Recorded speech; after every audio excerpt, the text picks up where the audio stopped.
My wife declared, "From now on, my parents make our decisions." I just nodded. Then I served them all eviction notices. 3 days later, they called me crying from a motel room. I, 38 male, am, or I guess was, a happily married man. Or so I thought. My wife Julia, 35, and I have been together for a decade. We built a life, a nice one. We have a beautiful home, the kind with a little garden out back that I'm ridiculously proud of. Here's the kicker. The house is mine. I bought it before we even met. It's in my name, and my name alone. This is a very important detail. Julia's parents, Albert and Evelyn, are a lot. They've always been involved, but in that passive-aggressive way that makes you feel like you're constantly being judged on your choice of cheese. For years, I've smiled and nodded. I've hosted the holidays, endured the backhanded compliments about my quaint hobbies, and even let Albert advise me on my career path, despite the fact he's been retired since I've known him. About 6 months ago, Albert had a bit of a health scare. Nothing life-threatening, thank God, but it was enough to send Evelyn into a tailspin. Suddenly, they couldn't possibly manage on their own anymore. Their big rambling house was too much work, and they needed to be closer to their darling Julia. I'm a reasonable guy. I suggested we look into some lovely assisted living communities in the area. They had pools, social clubs. I even found one with a pudding green for Albert. This was met with a level of horror usually reserved for discovering a spider in your cornflakes. Julia, bless her heart, was caught in the middle. She'd come to me, wringing her hands, saying, "They just love me so much, you know?" I knew. I also knew they were master manipulators. The pressure mounted. Tears were shed. Guilt was dispensed like after-dinner mints. Finally, against my better judgment, I relented. I agreed they could move in with us. We have a guest suite downstairs with its own bathroom and a small sitting area. It would be cozy. For the first month, it was almost bearable. Then the suggestions started. "You know, Jesse," Evelyn would say, peering into my spice rack, "a real chef organizes his spices alphabetically. That driveway is a bit of a mess, son." Albert would add, sipping my best whiskey, "A man should take pride in his concrete." It escalated. They started rearranging the living room furniture while I was at work. Evelyn decided my prize-winning roses were a bit garish and needed to be replaced with something more tasteful, like beige-colored shrubs. I came home one day to find my favorite armchair, the one I inherited from my grandfather, had been moved to the garage because it clashed with the new aesthetic. I tried talking to Julia. "Honey," I said, as calmly as I could, "your parents are redecorating my house and drinking all my good scotch." She gave me that pained look. "They're just trying to help, Jesse. They're adjusting. It's hard for them." The final straw came last Tuesday. I had cooked dinner, a nice risotto. I'm not a professional chef, but I do all right. I was rather pleased with it. Albert poked at it with his fork. "It's a bit mushy, isn't it? In my day, men didn't fuss so much in the kitchen. They provided." Evelyn chimed in. "Julia, dear, you're looking a little pale." "Jesse, are you making sure she's eating enough protein?" I just looked at Julia, waiting. She just stared at her plate. Later that night, I tried again. I sat on the edge of the bed. "Julia, we can't go on like this. This is my home. We need to set some boundaries."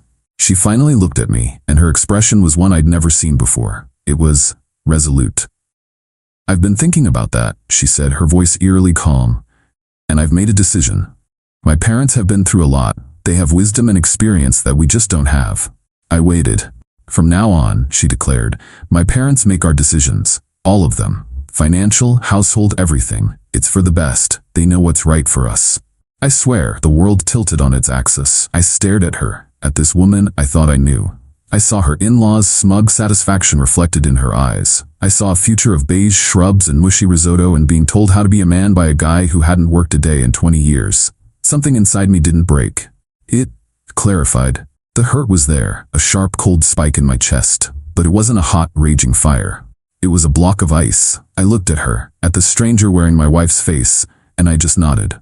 "Okay," I said. A wave of relief washed over her face. She actually smiled. "Oh, thank you for understanding. I knew you would. This will make everything so much easier." Yes, I thought, it will. Update.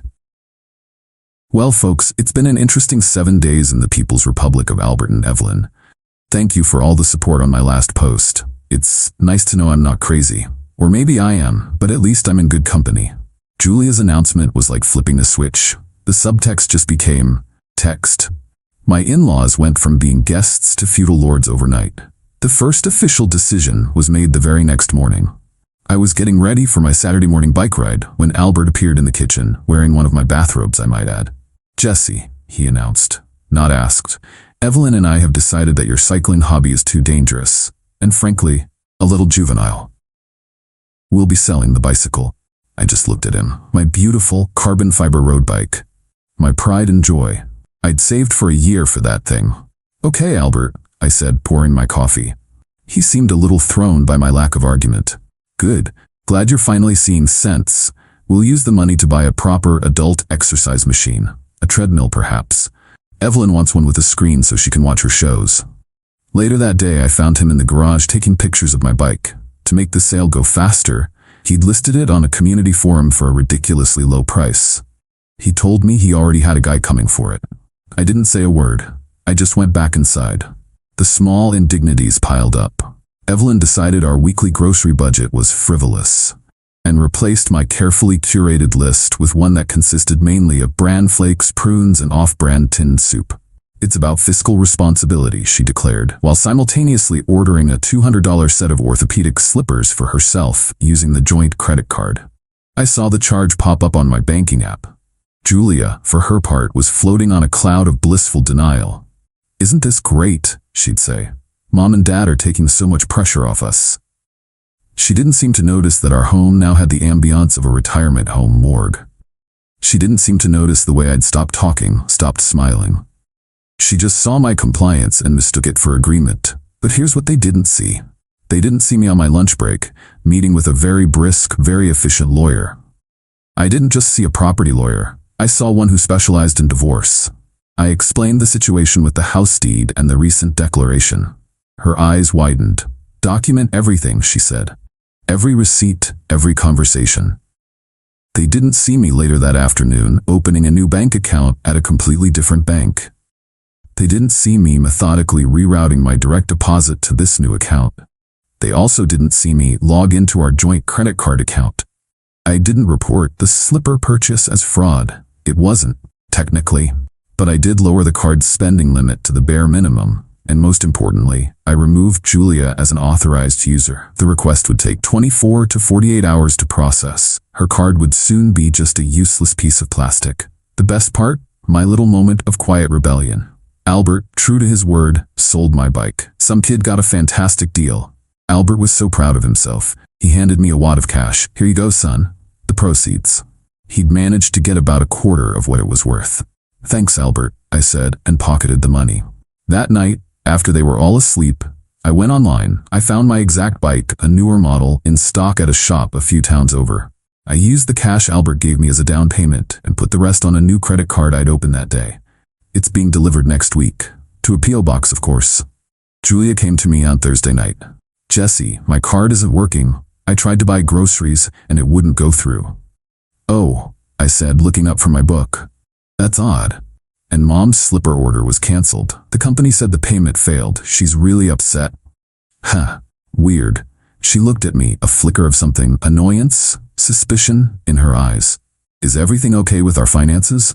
"Our finances. That was a good one. As far as I know," I said, turning a page. "But remember, Albert and Evelyn are making the decisions now. Maybe you should ask them." The look on her face was priceless, the first tiny crack in the new world order. She had no idea that our joint account, the one her parents were so eager to manage, was about to become a barren wasteland. The auto payments for the mortgage, the utilities, the internet, all of it was scheduled to come from that account in the next few days. And I had just made sure the well was dry. They think they're in charge. They think they've won. What they don't realize is that I'm not playing their game anymore. I'm just enforcing the rules of mine. And in my game, in my house, the owner always wins. Update. So, the other shoe dropped, and let me tell you, it was a steel-toed boot. The first sign of trouble in paradise came, as predicted, with the bills. Our mortgage is due on the 1st. The payment is automatically debited from the joint account. Or it was. Last Wednesday I got an email from my bank. Payment declined, insufficient funds. I smiled. I took a screenshot for my records. Then I paid the mortgage directly from my new solitary account. The house was safe. My house. The internet was the next to go. On Friday evening, Evelyn was in the middle of her favorite streaming drama when the screen froze. A little message popped up. "Please check your connection." "Jesse," she shrieked from the living room. "The internet is broken. Fix it." "Can't," I called back from the kitchen, where I was enjoying a sandwich made with my own non-brand flake bread that I'd started keeping in a cooler in my car. The bill wasn't paid. A heavy silence. Then Albert appeared at the doorway, his face a thundercloud. "What do you mean the bill wasn't paid? We are managing the finances. Everything should be paid." I said with a shrug. "You're the one making the decisions. You tell me." Julia rushed in, phone in hand. "Jesse, the bank app says our account is empty. Where's all our money?" There it was again, our money. "My paycheck gets deposited on the 25th, I said calmly. "It should be in there." I deliberately did not say which in there it was in. "Well, it isn't," she said, her voice rising to a pitch I hadn't heard in years. "It's gone. Did you do something?" I took a slow bite of my sandwich. "Julia, you told me, and I quote, 'From now on, my parents make our decisions.' That includes financial ones. I assumed Albert and Evelyn had it handled. I've just been doing what I was told and staying out of it." I wish I had a picture of the three of their faces, the dawning horror as they realized their control was a phantom limb. They had the title, but none of the actual power. They'd been so busy playing king of the castle, they hadn't bothered to check if the castle had plumbing. This is when the real fun began. The next day, Saturday, I decided it was time. I'd let them marinate in their powerless panic long enough. While they were having a frantic whispered family meeting in the living room, I went to my office. I printed out some documents. 2 were official, lawyer-drafted, 30-day notice to quit forms. The third was a simple letter. I walked into the living room and placed 3 envelopes on the coffee table. 1 for Albert, 1 for Evelyn, and 1 for Julia. "What is this?" Albert sneered, snatching his. He tore it open. His face went from red to a sort of pasty white as he read the legal eviction notice. Evelyn read hers over his shoulder, her hand flying to her chest in a dramatic gasp. But it was Julia I watched. She opened hers slowly, her hands trembling. It wasn't a legal form. It was my letter. Her eyes scanned the page. Then they lifted to meet mine. The confusion, the anger, the dawning betrayal. It was all there. "You're divorcing me?" she whispered, her voice cracking. "You went to see a lawyer?" "That's the thing, Julia," I said, my voice quiet but firm. "This isn't a decision for your parents to make.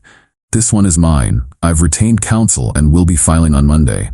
I gestured to her parents. "And they are no longer welcome in my home. They have 30 days. Evelyn found her voice first. "You can't do this. We are family." "You stopped being family when you decided I was your employee," I shot back. "And you," I said, looking at Julia, "stopped being my wife when you decided your parents' opinions were more important than our partnership." The scene that followed was spectacular. Albert started threatening legal action about his unlawful eviction. "Please do," I said, gesturing to the paper. "That's a legally binding notice for a tenant at will, Albert. Any lawyer worth his salt will tell you that you don't have a leg to stand on, but feel free to waste your money." Julia just started crying. Big, ugly, gulping sobs. "How could you, Jesse? After everything. I thought you loved me." "I did," I said. The past tense hung in the air, heavy and cold. "But love isn't a blank check, Julia. You and your parents tried to cash it, and it bounced." I turned and walked out. I went for a long walk. When I got back, they had retreated to their rooms. The war room was silent. The next 3 days were a masterclass in emotional blackmail. Loud conversations about my cruelty. Tear-stained notes. It was pathetic. Then this afternoon my phone rang. It was Julia. "Jesse," she sobbed, "you have to help us."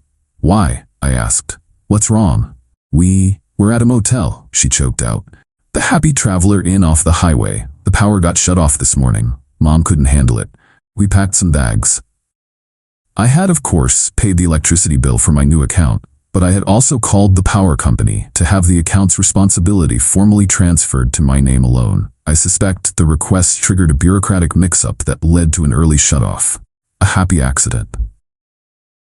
"My dad tried to use his card to pay for the room," she continued, "and it was declined. They don't have any money, Jesse, you cut them off." I could hear Evelyn wailing in the background. "So the decision makers," I said, unable to resist, "made the decision to check into a motel they couldn't afford. A bold strategy." "Please, Jesse," she begged. "Let us come home. We can talk about this." A brief moment of pity washed over me. A sad, pathetic mess. But then, I remembered her smug look as she handed my life over. I remembered my grandfather's chair in the garage. The ice in my veins solidified. "No, Julia," I said calmly. "There's nothing to talk about. My lawyer will be in touch with yours. You all made your decision. Now you get to live with it." I hung up, and for the first time in a long time, my house was truly quiet. And it was all mine. Final update. It's been a while. Life has recalibrated. The quiet in my house is no longer unsettling. It's peaceful. The beige has been vanquished. My grandfather's armchair is back in its rightful place, and my spice rack is a chaotic, beautiful mess that only I understand. It's perfect. For those who followed this saga, you deserve a conclusion. Justice isn't always loud. Sometimes it's just the quiet, inevitable result of people's own bad choices. After the motel call, I held firm. Communication went through our lawyers, as it should.